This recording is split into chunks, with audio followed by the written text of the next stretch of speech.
জুমার রাত, বৃহস্পতিবার সন্ধ্যা থেকে নিয়ে শুক্রবার সন্ধ্যার আগ পর্যন্ত পরিমাণের সবচাইতে বেশি করতে হবে যে আমলটা, সেটা হলো দুরূদ শরীফের আমল।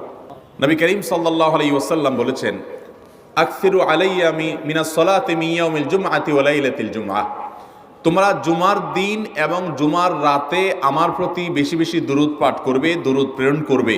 ফা ইন্না সালাতাকুম মা'রুদাতুন আলাই, কারণ তোমরা যে দুরূদ পাঠ করো এটা আমার কাছে পেশ করেন আল্লাহর ফেরেশতারা, এবং রীতিমতো নামধাম সহকারে আল্লাহর একদল ফেরেশতা নিয়োজিত আছে। তারা বলেন, আল্লাহ, হে আল্লাহ রসুল, আপনার অমুক উম্মত, অমুক অনুসারী, আল্লাহর অমুক বান্দা পৃথিবীর অমুক প্রান্ত থেকে, অমুক দেশ থেকে, অমুকের সন্তান, সে আপনার প্রতি দুরূদ পেশ করেছে জুমার দিনে, জুমার রাতে বা অন্য সময়ে।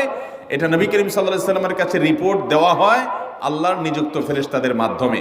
এই জন্য শুক্রবার দিন এবং রাত, অর্থাৎ বৃহস্পতিবার সন্ধ্যা থেকে নিয়ে শুক্রবার সন্ধ্যা